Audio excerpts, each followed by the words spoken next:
This is her spirit of accusation. This is how she raises suspicion, and she tries to get you to connect dots that don't connect. Candace Owens literally out here thinking that these text messages vindicate her, and they don't. They don't. They don't dismiss the fact that she has trafficked in innuendo and gossip and unsubstantiated claims to the detriment of the late great Charlie Kirk's legacy and to the great disrespect of his wife and his pastor and all of his friends. Is now she's bringing Turning Point USA under the cloud of suspicion, because she's basically saying not only are these people lying, but basically everyone close to Charlie and everyone in the higher up leadership in Turning Point is to be looked at with suspicion. Charlie was done with Israel bullying him, and I am now going to present you proof of what I am saying. This is an actual group chat, which happened 2 days before Charlie Kirk was assassinated. There were 9 people in total on this chat, including Charlie and Rob McCoy. I'm going to protect the names of the other 7 for now. To be clear, I might actually release a name every day this week, but I want to show you this because suffice it to say, Rob McCoy was on this text thread, and I think it helps contextualize him as a person, in my view, that he would attack me for telling the truth about the pressure that he was facing. Take a look. So Charlie writes in this group chat, just lost another huge Jewish donor, $2 million a year because we won't cancel Tucker. I'm thinking of inviting Candace. Somebody writes, oh. Charlie writes, Jewish donors play into all of the stereotypes. I cannot and will not be bullied like this, leaving me no choice but to leave the pro-Israel cause. Then somebody writes, a donor writes, please do not invite Candace. That might feel good short term, but it's not good long term. In my opinion, like all groups, you're going to get a wide variety of opinions. That nasty free will thing that God bestowed on us makes life frustrating at times after the dust settles a bit, maybe. So again, this is 48 hours before Charlie Kirk was assassinated. He was very clear and he was very explicit, and he did not back down, not in that Hamptons meeting, which they're all lying about, nor in this text thread. I'm not going to reveal the names of the other 7. Actually, you know what? I disagree with myself 4 seconds ago. Let's just throw in Josh Hammer for funsies. He's on this chat, okay? So what are we to make of that? Okay, now that I'm showing you this and showing to you that the conversations were real, I want you to reflect, and it took me a lot of patience to allow the lies that were being woven and the misrepresentations of people that were pretending that I was just, high on lying about Charlie and the pressure he was under, the attacks that not just me, Tucker Carlson, Megyn Kelly faced for trying to stand up and tell the truth about what Charlie was actually going through. Why are you hearing it, though, from me and Tucker Carlson and Megyn Kelly? Isn't that weird? You got people that are hosting a show. Have they, in like one honorable thing, come out and said, like, you know what? F a couple of these donors who made his life a living hell over the last couple of weeks. Why haven't they done that? There's also a rabbi in that chat. Like, why hasn't anybody made that move to at least say, to vindicate what I have been saying about what he was going through? That registers to me as very suspicious. I'm going to frankly say that it's suspicious to me. It makes me think that in the same way that Charlie was being pressured by money, that you might be now run by that same money, that those same donors might be running you. Charlie. So, like Black conservative would say, you seen that, you heard that. Now, I wanted to play that for you because I want you to understand something. Candace Owens is, I hate to even use this word, but I guess it's appropriate, a master at connecting things that don't connect. My brother and I, when we talk, my brother said this to me, and I never forget it. I repeat it often. He said, the difference, or the discernment, I should say. He says, discernment is not being able to tell the difference between right and wrong. It's about being able to tell the difference between right and almost right. Okay? Between right and almost right. There are things that are so obviously not correct that it's easy to dismiss. And then there are things that are pretty close to being true but not quite. And the discerning will be able to tell when something is being implied that doesn't quite, the two things don't quite connect. And you have to have discernment. Candace Owens is a false accuser. This is who she is. She's a false accuser. She is a deceiver. You know, the word Satan means accuser. Satan is called the accuser of the brethren. And what you heard in that last little part of Candace's diatribe, her whole, that little spiel that she had, that perfectly crystallizes what type of person she is and who she is. She said, why haven't so-and-so said so-and-so, right? Why hasn't so-and-so said X and why haven't they said Y? It makes me suspicious. That's her whole MO. She says it makes her suspicious, but really what she is trying to do in you is to evoke a suspicion about the people who she's talking about. She wants you to distrust them. She wants you to distrust them and to only trust her. Everything she says is, of course, as pure as the driven snow. She never has any ulterior motives, which is 100% not correct. But she wants you to think that everyone she's talking about always has some unspoken nefarious plot. They're always plotting. Here's an interesting question that I want to ask, and everyone should understand. When somebody is coming around, when they're shifting their views about something, and they know that you are a person that understands where they are or in the direction that they're going, right?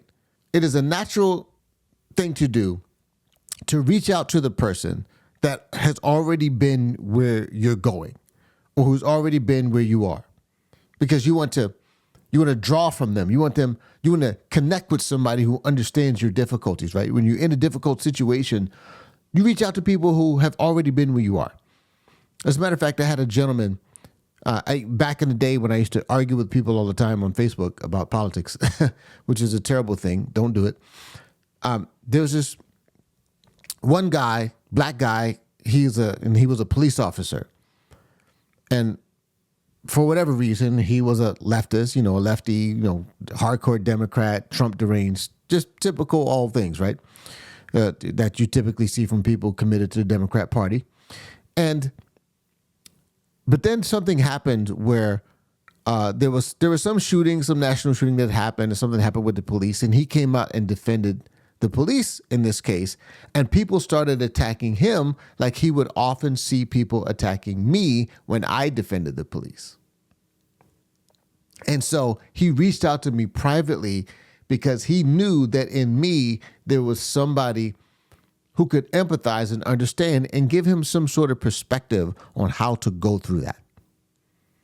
So here's the first question that everyone should ask about these so-called receipts that Candace Owens has provided with respect to Charlie Kirk's shifting views on Israel, supposedly. Why wasn't that text chain between her and Tucker Carlson and Megyn Kelly and Charlie Kirk, like she so adamantly claims Charlie was effectively shifting towards? Why is Candace Owens, a person who was not in that text chain, right? Why is she sharing that information? It's a fair question, isn't it? Because either Charlie wasn't really saying what she's implying that she's saying, or Charlie didn't really even consider her enough of a friend, or they didn't have a relationship that he felt like he could reach out to her as a person that he could confide in about his quote unquote shifting views. Either way, those two things don't comport with what Candace Owens has been saying. Now, I want to play something here because I think his name is Andrew. Andrew, I don't know. I can't remember his name. He's he's a member of Turning Point USA. He's now basically taken over Charlie Kirk's show in Charlie Kirk's absence, obviously, his indefinite absence. And he said this about the leaked text messages because he's actually the source of the text messages. He's the one that actually showed those text messages. And so we're going to let him explain what happened. And then we're going to talk about a few things that I think we need to kind of hammer on. And I just want to address it head on because, that was a screen grab that I had shared with people. So it is authentic. And I want to go into it because I actually am really excited that the truth is out there. I first want to say the reason I didn't share that screen grab publicly is because it was a private exchange, and I felt like it didn't necessarily comport with things that were already public. I wanted to not betray my friend's trust in that way. Rule number 1. Don't betray the trust of the people who are supposedly your friends. Candace Owens is sharing these text messages, which a text message exchange that she was not a part of, right? That's noteworthy, right? But Proverbs 11:13 says, a gossip betrays a trust. A gossip betrays a confidence. But a trustworthy person conceals a matter or keeps a secret, right? So that's Proverbs 11:13. A gossip betrays confidence, but a trustworthy person keeps a secret. This information was not Candace's to share. And the reason why, I just want you to think about something. How many of you would like for every private word and private conversation that you've uttered to someone in confidence to suddenly be broadcast to the public, especially if you're talking about somebody in particular? Maybe you've had some harsh criticisms of them, and it doesn't totally encapsulate how you completely feel about the person, but it does reveal some negative sentiments that you might have. And if those words ever got out, if the public knew that you maybe had said those things, or the people who that was about had heard you say those things, it could significantly shift and taint the way they think about you, and maybe even give them the wrong impression about you. And that's why you don't just speak all your mind or say the first thing that comes to your mind. But in this particular case, it seems like Charlie Kirk was frustrated. And there again, because like this gentleman said, it wasn't his opportunity, it wasn't his prerogative to share, nor was it consistent with some of the other things Charlie was saying publicly. He didn't want to put it out there. You think Candace cares about that? No, because this serves Candace's ulterior motive, who she swears up and down that everyone else has the ulterior motive. But Candace, for months and months and weeks, has now been making claim after claim after claim after claim, none of which she's provided any receipts for. And this conveniently seems to fit in the category of, quote, receipts. But we're going to learn here just in a moment that it actually isn't that. Let's listen just a bit more. But I did share it with some people in government because it happened really quick. It was, it took 33 hours for authorities to get their suspect. And in those first moments, we wanted no stone unturned. We wanted to leave nothing unturned. So I shared it with a few people. Don't know where it went from there, apparently. But here we are. So one of the reasons, Blake, that I'm glad to have this now public, it was not mine to share publicly, but one of the criticisms we've received is that we don't care, we're not investigating every lead, we're not looking under every stone, and that somehow we're just sweeping things under the rug. And when I say that we want justice for Charlie more than anybody else, I really mean it, and no stone unturned. I mean, I don't know if you want to chime in on that part alone, but I have more to say. Yeah, so it has been so frustrating to have people blow up about this. Yeah. And I've certainly stated publicly, the reason I haven't weighed in on things is I am an eyewitness to events, and they've said, don't comment on things because anything you say can mess that up. Point number 2. Candace probably wondering why everyone's not running around like a maniac, talking incessantly about the so-called investigation, doing studio armchair investigations like they're the FBI when you're not the FBI, and, talking about mundane facts from the comfort of your studio is not an investigation.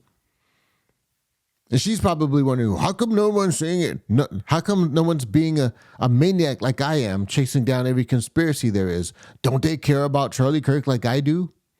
This is Candace Owens' MO. No one cares about Charlie Kirk except for her. Not his friends, not his wife, not his pastor. Nobody cares about Charlie Kirk except for Candace Owens, who she's leaking his text messages as a third party, and apparently he didn't reach out to her, although his supposed views about Israel were shifting to be more like hers. So they're on the same wavelength, or they're getting to be on the same wavelength with respect to Israel, but he, instead of texting her, he texts these people in this group chat, which is interesting. I don't want to mess up any trial for the person who did this. That's 1,000% right. And I will say I wasn't an eyewitness. I was not there. I flew to Utah immediately to be with the family and the team, but I was not an eyewitness. So there's that. But I am aware that in my role as spokesman for Turning Point USA, which is another hat I wear, that things I say, I'm cognizant of the fact that things I say could negatively impact an ongoing investigation. All right. But I will weigh in specifically on this issue of Israel, because I know there's a lot of fascination. And I just want to say that, we have to let free speech be our North Star here. Okay. Charlie was adamantly free speech. And I am not personally going to impugn anybody's character who is asking questions and looking for answers. All right. And I will say that text chain is consistent with public frustrations that he voiced many times. And I know, Blake, you were in the trenches on a lot of this stuff because we were workshopping how we were going to do the tour and what he's going to get asked about Israel, what was he going to say. And this is consistent with things that he told his friends, people that are, in the wider movement, about his wrestle that he was going. And so I just want to say, what is the truth about the way Charlie felt about Israel? Well, it's complicated and it's nuanced, and it was a wrestle that was going on for months. And it's probably somewhere between the BB letter and the text group text. I don't even think there's a between about it. I think those are entirely consistent with the exact same worldview. Yes. Charlie was not hiding things from people. People are going to try to make you fixate on a particular quote or a particular line. Correct. To make you think that there was something hidden. There was nothing hidden about Charlie's views on Israel. So let's pause there, and I want you to note something that the first gentleman who was speaking, I think his name's Andrew. The first thing he was saying, Andrew was saying, for Charlie, free speech was paramount. Let that be our North Star. So let's just think about what it is exactly, and I'm going to bring you in close here, what it is exactly that those text messages actually said. Because Candace Owens wants you to think that somehow, because Charlie Kirk said that she believes that Israel is committing a genocide, that the people in Gaza have the moral upper hand, that Israel is a, quote, demonic nation, that Bibi is a demon. Those are all Candace's positions. Those are all things that Candace is saying.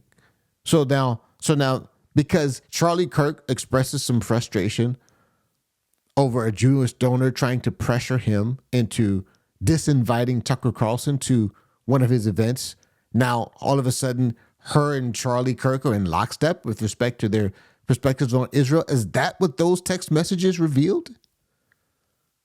Not even close. Not even close.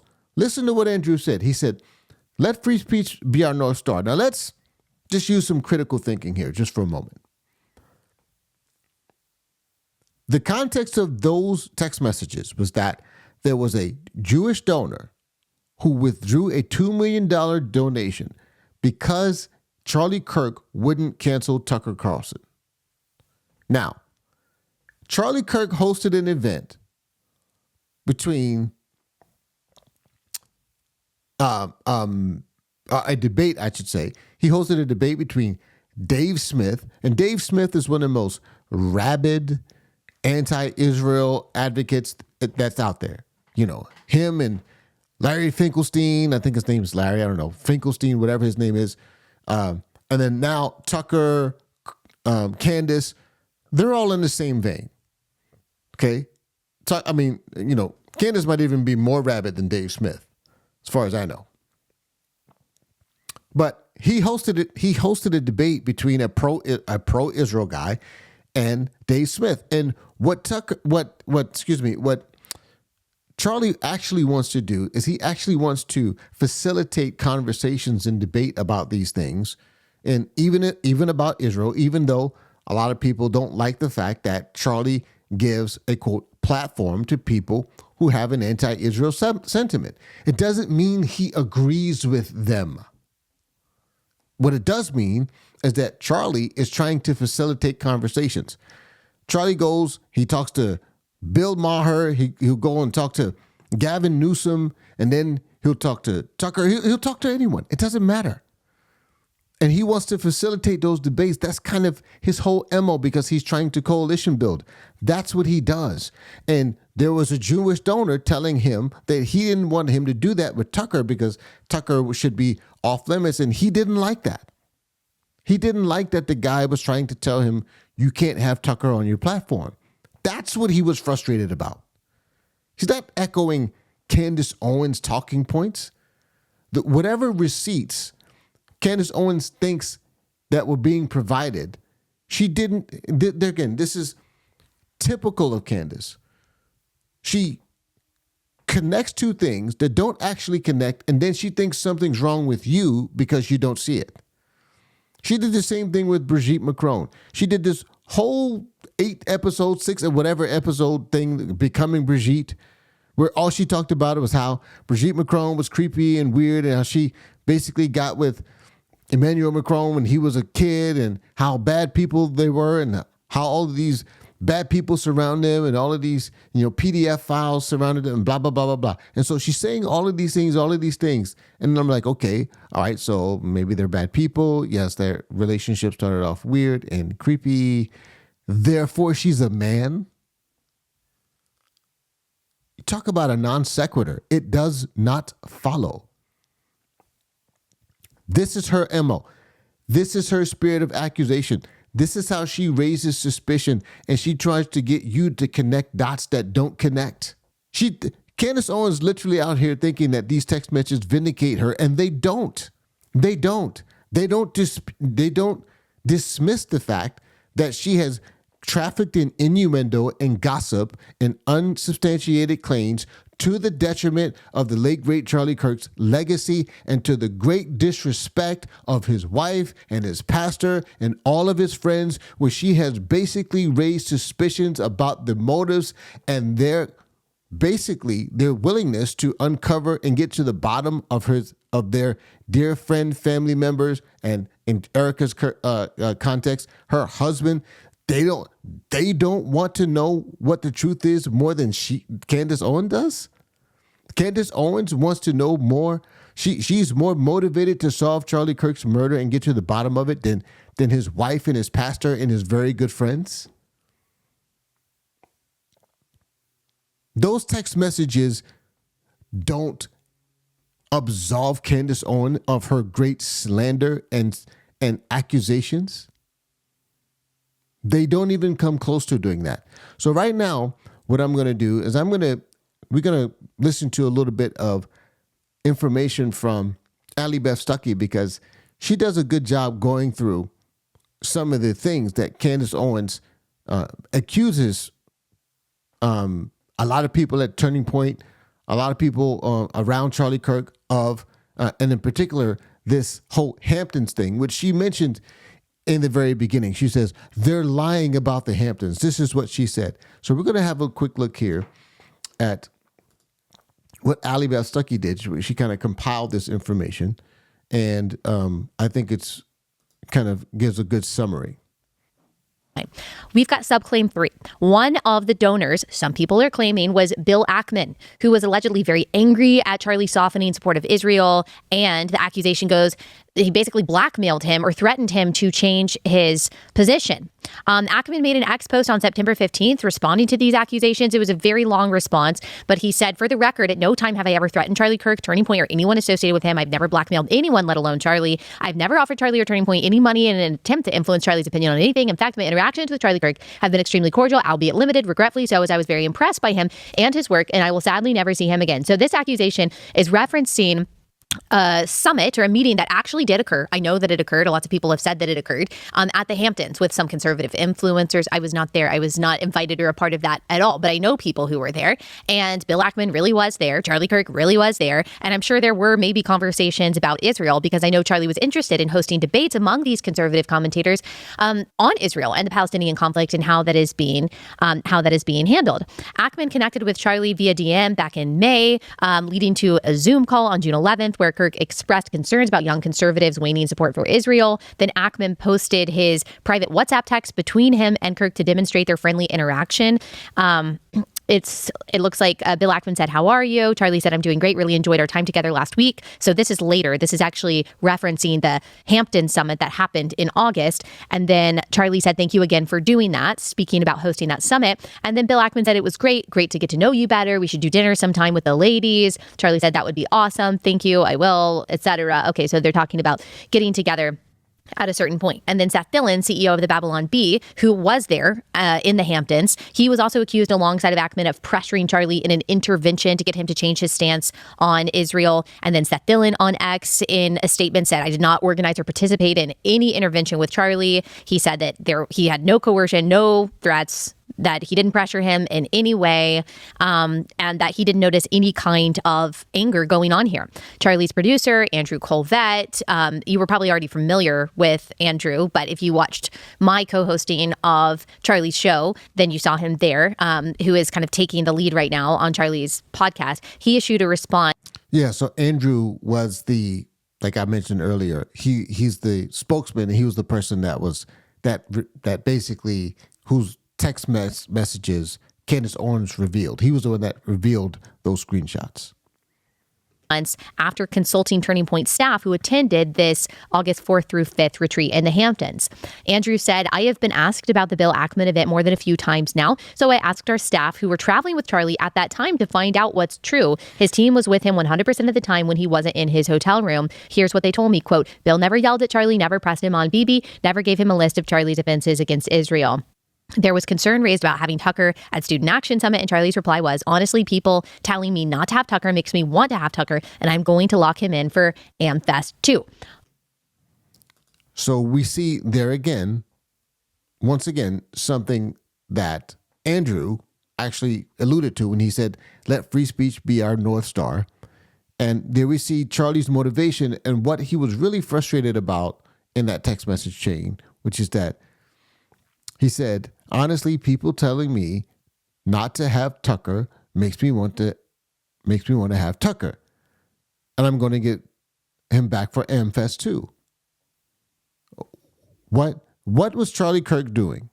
Let's just think about plausibly, what was he doing? He was trying to tell people, I will not be told what to do. That is not the same thing as being anti-Israel. I'm not going to be told who I can host. I'm not going to be told who we can have conversations with. I'm not going to be told who we can allow to have a public voice, even though it's criticizing of Israel, even though it's anti-Israel.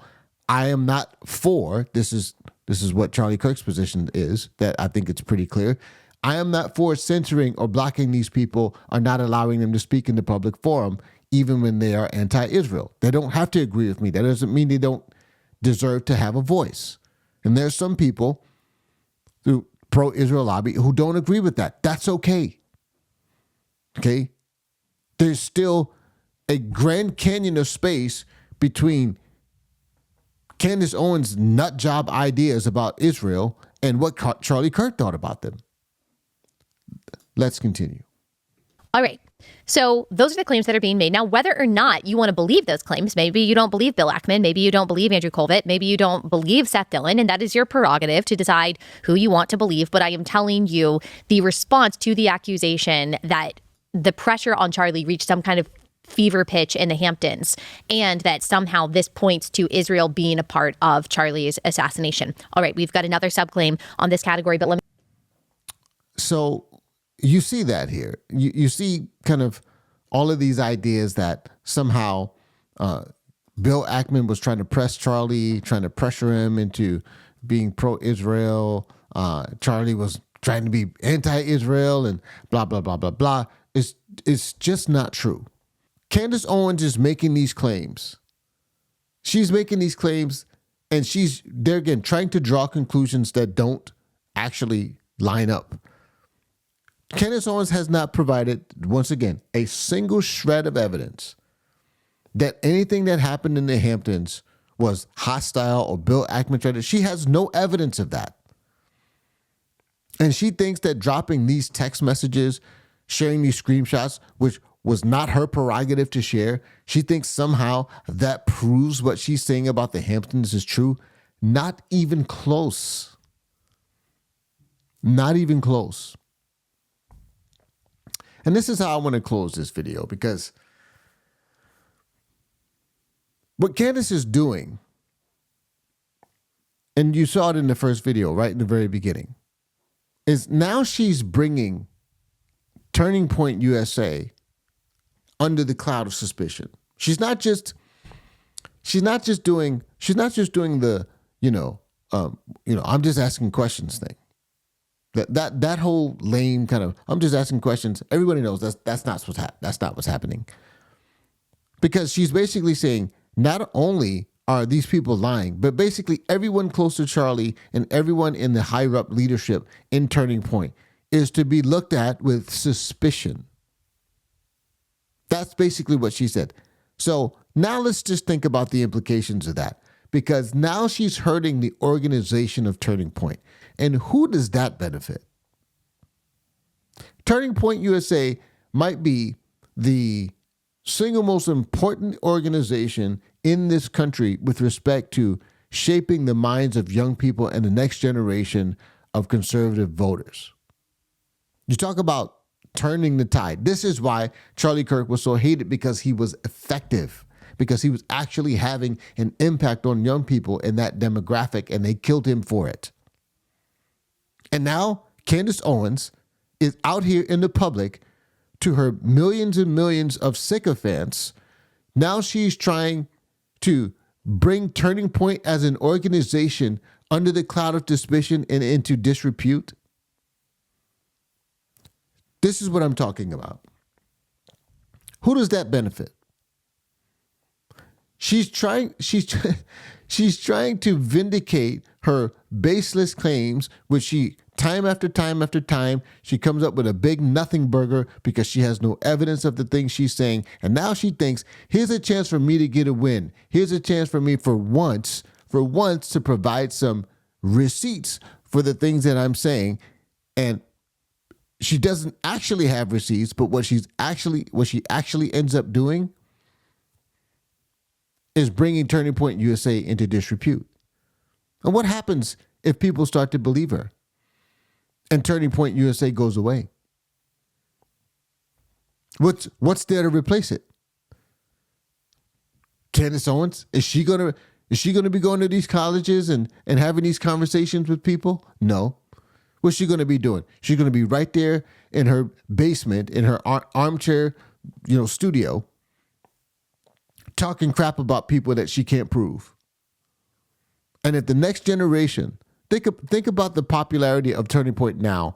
It is probably twice as visible, maybe double, triple, 5 times as visible as it was before Charlie Kirk's death. And unfortunately, even though that was a great tragedy, that is the one silver lining to his passing, which is now the visibility of Turning Point USA and the impact and the motivation that people have now to carry the torch. That's going to come through Turning Point USA, which, and I haven't even gotten into this, which will be my next video, which now his late wife, Mrs. Erica Kirk, is now at the helm of. And the disrespect that Candace has shown to her cannot be quantified. That deserves its own video. So now she's trying to tear Turning Point down so that she can make some point about how Charlie Kirk was, anti-Israel. This woman is diabolical. And all I have to say is this. All of the things the receipts she supposedly provided are not receipts at all. It's just more examples of her diseased conspiratorial thinking. And it really is sad. It really is sad. But I'd like to know what you think. I had to spend a little bit of time kind of unpacking that because it deserves that sort of attention. But do you think that this proves something? Does this actually prove that Charlie Kirk thought that, I don't know, Israel is committing genocide and that Bibi Netanyahu is a demon and that somehow him and Candace or him, Candace and Tucker are somehow in lockstep anti-Israel folks? Or do you think this is more of the same? Let me know in the comments. If this is your first time here, I appreciate you stopping by. Till next time, my friends, God bless you.